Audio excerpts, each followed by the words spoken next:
Hi there, hope that you're doing well.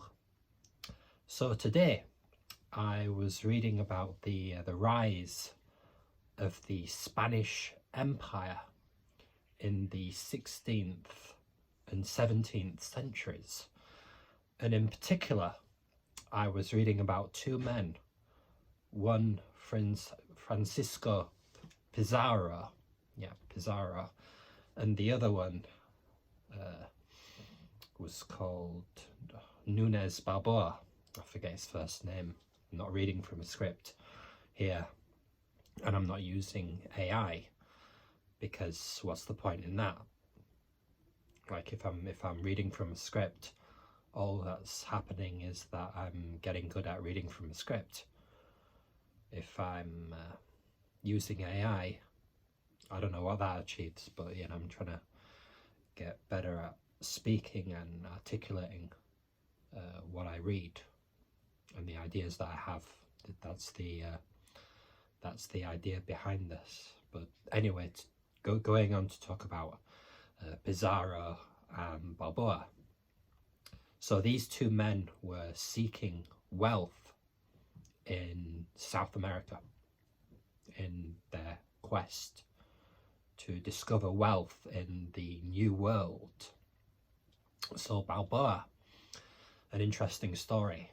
He escaped, or he didn't escape, he was a stowaway who had to hide in a treasure chest to escape his creditors. He was in debt, and he told his fellow sailors of the tales of gold that could be found in El Dorado. I think that's in Peru. So after telling the fellow sailors of the gold to be found there, the owner of the ship wanted to abandon him on the next island they came across, but he convinced the sailors to take his case.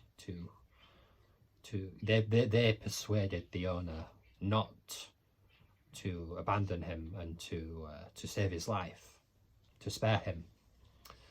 So then Balboa went on later to convince the other sailors to choose Balboa as their governor, and the ship owner had to escape in fear of his life.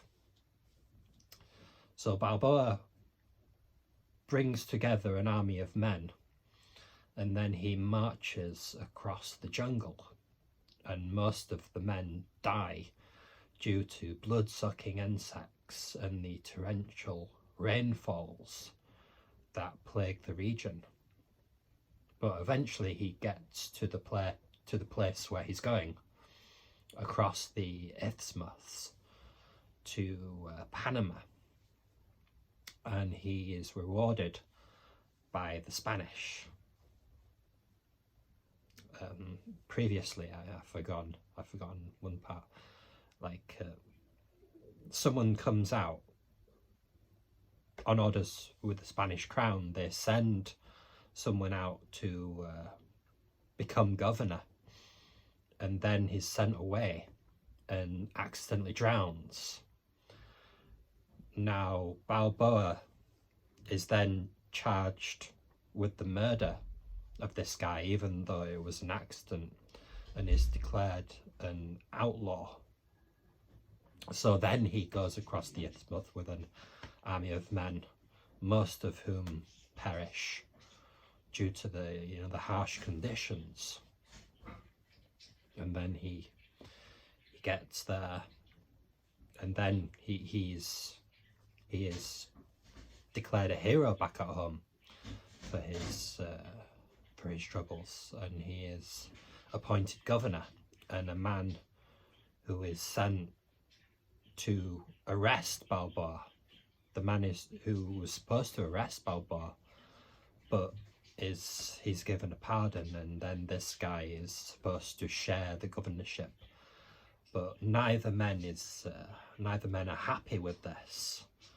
So Balboa decides to go again to march through the jungle on the way to Peru, I think it is. He marches through the jungle with shipbuilding materials, and it's a disaster. Most of the shipbuilding materials rot in the rainstorms in the forest. Most of the men die again, and he is forced to return. And then Pizarro is one of Balboa's old friends, but he leads him into a trap, and Balboa is accused of rebellion and is beheaded. So anyway, I hope you enjoyed that story from the beginnings of the Spanish Empire, and I look forward to hearing any comments you may have. Have a great day.